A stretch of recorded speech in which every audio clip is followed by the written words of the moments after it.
All right, I want to welcome Walter Crosby. He helps entrepreneurs and CEOs scale their business. They want out of their sales seat and yet find themselves constantly being sucked back into the weeds. What they need is a sales framework that is managed like their other departments and the ability to create a high performance sales culture without mediocrity. You won't find a one size fits all approach here. His solutions fix the root cause of a problem. It's not just about learning, but about making the transformation. Walter recently recorded his 100th episode of his own podcast, Sales and Cigars. By the way, that's where Walter and I met. And he has been a podcast guest on many businesses and marketing and sales related podcasts. Walter, welcome. Thank you. I appreciate that.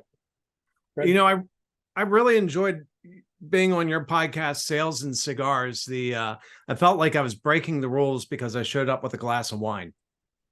That's the whole objective, right? I encourage rule breaking. I encourage a glass of, I think you had a glass of Cabernet, if I'm not mistaken. I was smoking a cigar and I might have had some bourbon. I don't know. That's part of the ambiance of my podcast. And that's interesting. Different people would do that for different reasons. Why is that a kind of a central element to your podcast? So it's about being authentic. I was actually in a meeting this morning with some people and we were talking about being authentic, and I'm not for everybody, right? A glass of Cabernet or a glass of bourbon and a cigar on a podcast, that would turn some people away. I'm okay with that. If I'm not a good fit for a particular situation, I'm going to be the first to raise my hand, and if that helps weed people out, okay. I just think it's authentic, and for me, the podcast was originally started to have fun and to have interesting conversations. And we're now 135 deep into the podcasting world. And that's an accomplishment. You know, a lot of people don't realize that 90% podcasts end before the 20th episode.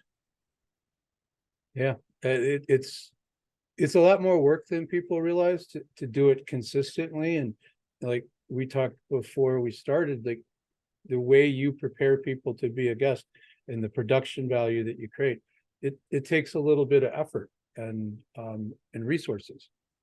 So there has to be a little passion behind it. And for me, talking about sales and having a cigar and sharing those kind of moments with people are part of the passion. Yeah. You know, and there's a couple of things you said there that I want to make sure we hit on. One, you said that you're not for everybody, and you kind of use that as a filter. You know, I just before we got on here, I was wrapping up a workshop with a new client, and one of the biggest breaths of relief that I was able to give them was, not only do you not have to work with everyone, but you should aggressively filter out those that you don't work well with. The term we use is ruthlessly disqualify people. Ruthlessly disqualify. I like that. Yeah, it's some people are taken aback, but the idea is if we're going to figure out that it's not a good fit, when should we do that? As soon as possible. And we want to ask good questions, and if we don't feel we're a fit, then maybe I know somebody that's a fit.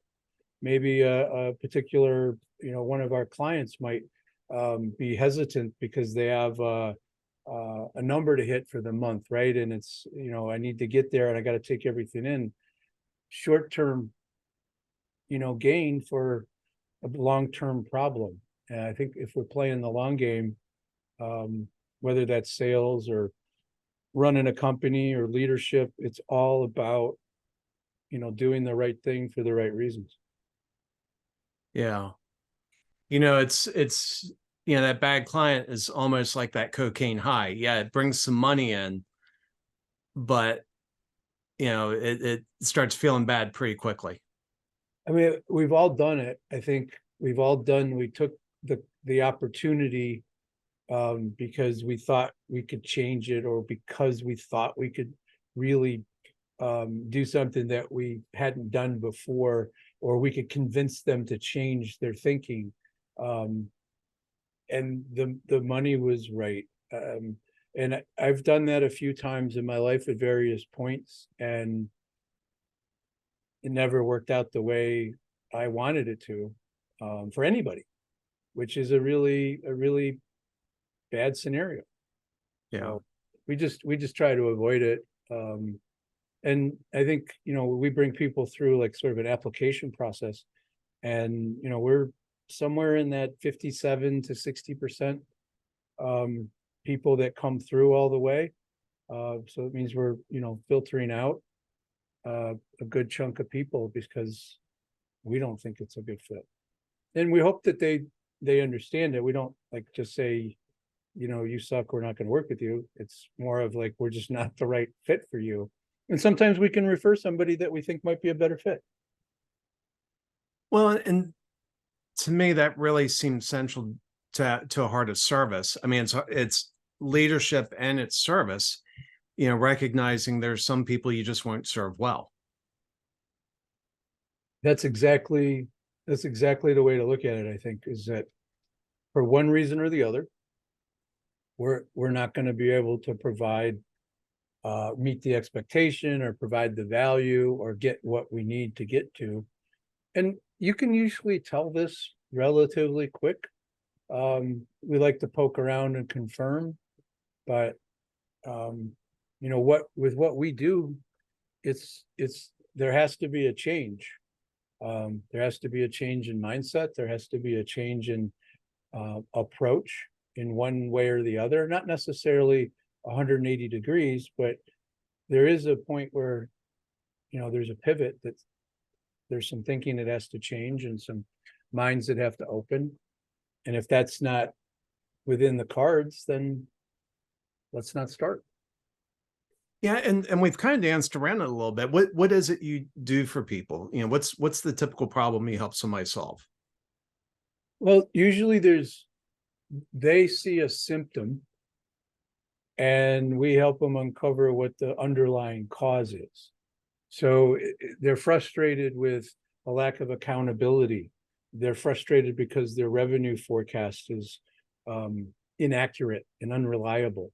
They struggle with hiring and retaining good salespeople, right? Just to name a couple.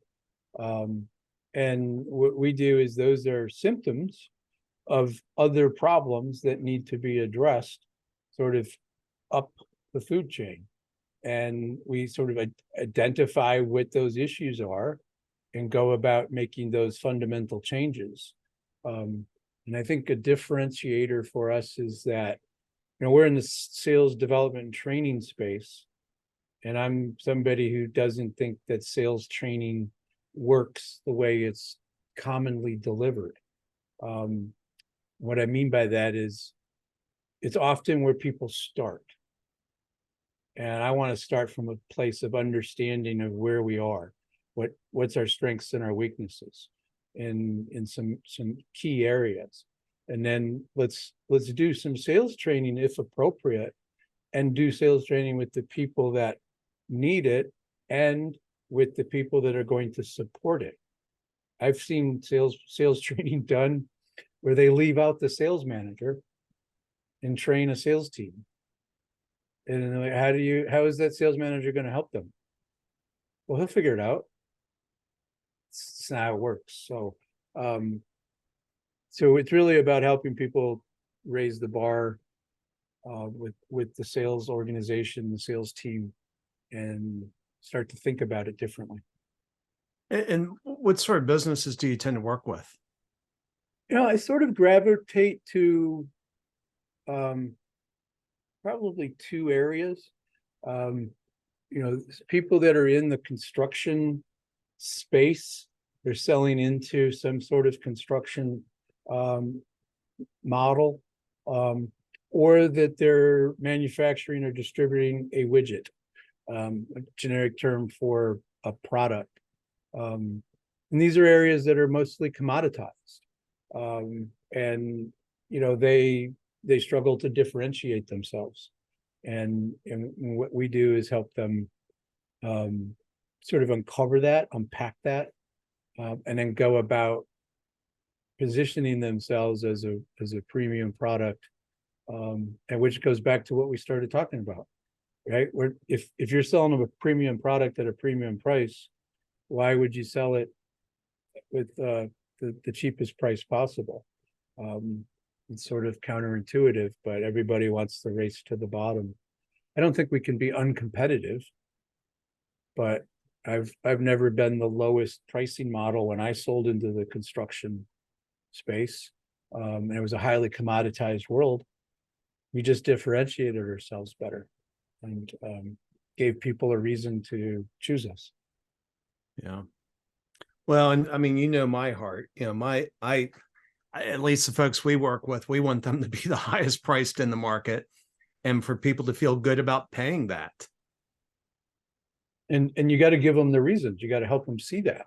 You got to help them understand that, there are differences, and those differences are meaningful to that particular audience.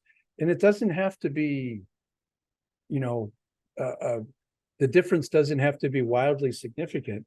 It just has to be important to those people.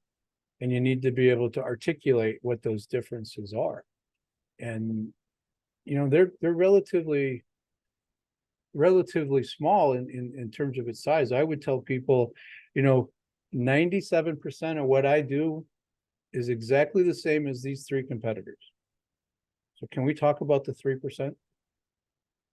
And then I would go about talking about the 3%, those small things that we did differently that was important to that prospect, short-term and long-term. So you have to know your stuff, and you have to know your market and your customer. It goes beyond just knowing the persona. It goes into, like, how do they do business? What's important to them? How do they make money? And you can't sell in a transactional way and do that. If you're doing transactional sales, you probably will be replaced at some point in the future. Yeah. And it's so sad. And I forget, it was about a year ago, I started saying, I think we're going to see people start dropping price to try to fix. They have a sales problem and they think the problem is price, and they're going to start dropping it. And they're going to do it in the middle of a high inflation period. And so it's just going to speed up the rate at which they're imperiling their business. It's sort of that death spiral, right? Once you get farther down into that spiral, it gets harder to pull yourself out of it. And lowering your prices, lowering your margins are ways to go deeper and faster into that spiral. Yeah. And it's been sad because, I have people I love and care for that have been in these businesses, and I've said, look, they're going to try to fix this with price. They're going to try to fix sales with price. It's not going to work. And it's just going to put you in a worse spot. And sure enough, that's where they went. And they end up having to lay off a bunch of people. They still didn't get the business. Yeah. When you lay off people, so we went through a period, around COVID, before COVID, where people were scared, the supply chain problems. There are all these challenges out there. And so companies got nervous and they were going to start laying people off. So, okay, like, who do you need? What do you need those people to do? Because with what you normally do, with those CEOs and CFOs get together and it's like, all right, let's look at overhead, right? We got 10 salespeople, and these three over here are producing the most amount of revenue, and these three over here, are opening up little accounts, but they're not really moving the needle yet, right? So what do we need? They never asked that question. They just cut based on a financial model. And what we were trying to get them to do is, like, hold the phone. Let's look at what your people are good at, what they're not good at, but most importantly, what do you need them to do? You have to protect some of these accounts that you have, You have to really go out and make sure that there's your competitors aren't going to come in there and take that business away. But then you got to go out and take the business away from your competitors. You have to go out and try to open up new accounts. And often those within an organization, the person that's been sitting there at the top of the revenue heap, they've been working 10, 12 accounts. They're accounting for, 90% of their revenue, and everybody's revenue in those accounts starts to shrink. And that person, his or her skills have gotten so weak, they can't go open up new business. So how do we balance that? And that's what we tried to get them to see, is you need a little bit of both. You need some people that can go open up business and gain market share. And then you need people that are going to protect your market share. They need to have different types of conversations. Just don't cut the bottom. And it speaks directly to, let's cut prices and let's cut people, and then, hope for the best. And big companies can sustain that. Smaller companies, middle market companies, it could be the end. Yeah. Well, and when you're doing that, you're training your customers to look for, just to wait for the price cuts. I mean, so J.C. Penney's a classic example. J.C. Penney hired an executive from the Apple store to come in and run J.C. Penney. And he said, I'm going to turn this around into a premium brand. Well, the reason you're not finding J.C. Penney's around is the J.C. Penney customers were used to the coupons. They lived in, the sales. They would buy on sales. That's how they had trained them. And this former Apple executive meant well, but what he couldn't undo was years of training of the customer. It's a subtle difference. If that executive had gone to Nordstrom's or Neiman Marcus and really, reworked that's the same. He didn't understand his core business. He didn't understand the core customer. And it's sad. It happens a lot. Yeah. So for sales leaders today, I mean, for a lot of people, this is a hard year. 2023 is a hard year. When I'm reading it, I'm not seeing the clouds part in 2024. It looks like we have a little bit of headwinds ahead of us. What would be your advice to sales leaders and even broader the business leaders for what they should be doing now? They should really be looking inward and trying to understand their marketplace and their customer. So, a thing that they could do is go to their customers and they should be doing quarterly meetings with their customers and sit down and say, look, where are we at? What are you worried about? Where do you need help? How can we be a better partner? What are the things that are concerning you? And really dive into that. And having those real authentic conversations with your customers, you're going to get intelligence to understand, they don't want to just throw everybody out and start over. They're really looking for somebody that are going to help them. So if your sales team and the leadership team needs to be part of this, they need to listen. They need to sit in on some of those meetings. Sometimes a salesperson can go get a C-suite person from their customer, say, hey, I'm bringing my CEO. She really cares. I'd love it if you could bring your CEO in and we could have a dialogue about things. Those kind of things really make a difference. So diving in to understand what's going on on your customer space, it's always a good idea, but it's critical to do it when the proverbial poop hits the fan, and we see that just keep spinning around for some time, because it's really a way to win and come out of that mess on top with a larger market share. Years ago, early in my career, when I worked for someone else, I started seeing this pattern, and I realized I was part of the problem. The sales team would come back and they would, say, hey, the customer's telling this, we need this, we need this. And we pretty much ignored the sales team. Not intentionally. It wasn't, it was for some reason we convinced ourselves that they were wrong on something. And then we'd go out on, on a customer trip. Sales guys would take us out and we'd meet the customer, and we would come back to the factory. It was like we were Moses coming down from the mountain with the oracles of God and saying, we heard the customer say this. Now, the not so savvy salespeople would say, I've been telling you that for the last 6 months. The smarter salespeople would say, I am so glad you were able to get that truth out of the salesperson. When can I get that?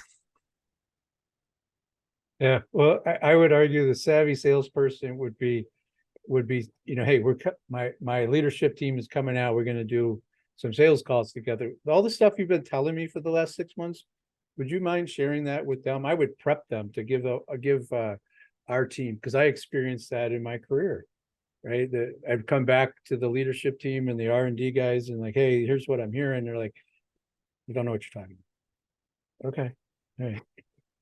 And then I would convince them to come with me, and then they come back and hear it, and they're like, it was their idea. It's like, God bless. I don't care who gets the credit as long as we start moving the needle. So, which is part of leadership. Like sometimes I think people can really think about, you don't have to have a title to be a leader. You can lead from wherever you are. And that just takes a little chutzpah and a little clarity about what it is we're trying to accomplish. Yeah. Yeah. And in that, I think you just said something, you just kind of slipped it in there, but I think it's worth expanding on. A key element of leadership is trying to figure out what you're accomplishing. Yeah. What is it? What's your goal? What is it that we need to do? I think there's often a critical mistake that's made, where a leader will have this really clear vision, and they have this language that's elegant and concise, that explains what we're trying to accomplish, and everybody's nodding their head, saying like, yes, this is great. And I think where the misstep is that we don't take it to the next level. We don't take it to help everybody down the line, everybody in the organization, to know how they actually can implement that vision in their role. And I'll tell you a quick story where we had a company I worked at. We had this old grizzled guy that worked the shipping department, right? Been around forever, knew everything. And he was shipping out a big shipment for one of my orders. And I went back to make sure everything was cool. And he's like, I'm shipping out these 39 boxes and this one is not going. Like, okay, what's wrong? He's like, there's a couple of pieces in there broken, and it's, I don't want to ship it out. It'll be a big hassle bringing it back and forth. I'm like, Gary, that's brilliant. I mean, thank you. He's like, really? I thought you'd be upset. I'm like, they got enough to get going on the job to do their thing.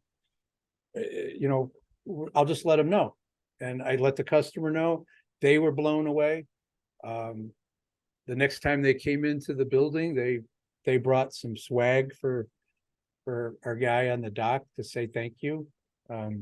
Because it would have been a hassle for them to ship something to the dock, to get somebody to come pick it up and bring it back. But he knew that it was the right thing to do, because we were trying to make the customer's life easier. And that was part of the mission. And he just made an executive decision in his mind. And he didn't care that he thought it might upset somebody, but he thought it was the right thing to do. So if we don't connect the dots from leadership and the mission and the values to the role, we can sometimes miss the mark. Not because it was a bad vision, but because we didn't explain ourselves. And that's incredibly valuable and true. It's the constant focus on the customer and leadership aligning the organization to know that focus on doing the right thing for the customer will work out. We'll figure out the rest of that. Yeah, you need some guidelines. You can't go spend $10,000 to fix a little problem, but within some guidelines. You have this parameters to go in your world. Go do whatever it takes. Yeah. And then actually not getting upset with them when they've solved a problem that cost you a couple of dollars in the short term, because in the long run, when that person in that role solves a problem and they don't have to escalate, man, does that make life easier for your customer? Yeah. There's somebody that works for me named Elena, and years ago, she was telling me something and I'm listening, and she gets done talking and I say, all right, Elena, let me see if I have this right. There was a problem. You've fixed the problem. And you're just letting me know that there was a problem and it's fixed and it doesn't take any action on my part. She's like, yeah. It's like, bless you. You know, and you know, the leaders that want to control their employees, you're missing out on that. Yes. That's a great message, right? Somebody solves a problem and don't need your help. Like, hey, I got a couple other problems you can go solve for me. That would be awesome. Yeah, but that sometimes they can do all that, and then we get upset about some little thing that was done that wasn't, cost a couple of dollars, or it's safe, cost some extra time. But man, the ROI on that decision from that employee, I don't know how you calculate that. I'm not an economist. Yeah. But I'm sure there's a way to do it. So you have a book out that helps folks. It's the 7 critical mistakes CEOs make with their sales operations that stop the company from scale. Is that right? Did I get that right? Yeah, sales organization that stopped the company from scaling. Yep. So what's that about, and where can people get it? Actually, I just gave you an example of one of the critical mistakes, right? We were just talking about connecting and aligning your strategies with your employees' roles is one of those mistakes. There's a couple of ways they can grab it. I'll give you a link that they can go get a free copy. They can get it from Amazon. It's a quick read. It was written not to be a New York Times bestseller. It was written so that a CEO can sit down with a cigar or a cup of coffee or a glass of Cabernet, and in an hour and a half go, I got that problem. I have that one too. And so I identify a problem, I explain what they might be experiencing, and then I give them steps that they can take to take corrective action. But often, them just being aware of what's really causing the problem, they can go fix it. Because I see a lot of the same problems when I speak to CEOs, and the book was a way to provide some value, but also it's a nice credential to say you wrote something.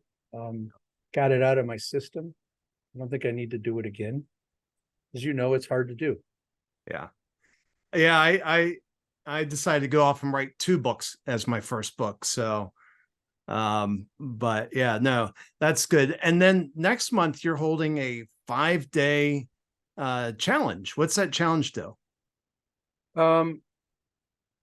We teach a process that allows a business owner, senior sales leader, HR person to go attract and hire and retain salespeople who will perform.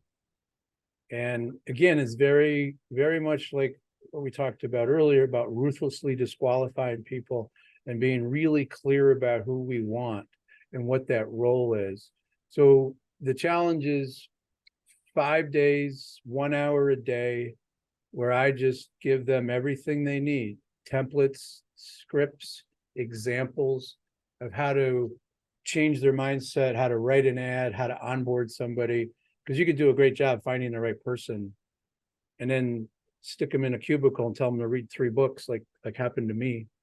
And you lose them. There's 3% of salespeople are hired and they leave within 48 hours because the onboarding experience is so awful. and it's 24% within 60 days. So we teach them how to do it better. It's not necessarily going to go faster, but it's going to cost you less money. It's going to take less resources. It's going to save you time, especially if you're the CEO and you want to get a final pass on somebody.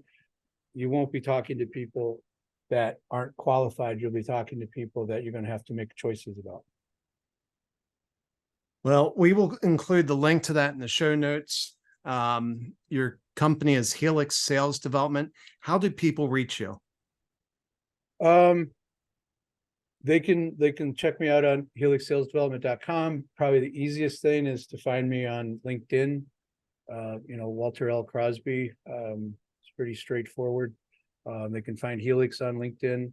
I'm on there probably 20 minutes in the morning, 20 minutes in the evening.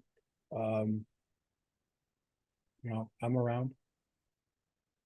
Well, excellent. Well, I think I definitely recommend folks get the book and do that 5-day challenge. That sounds incredibly valuable. Walter, thank you for being on Leaders and Legacies.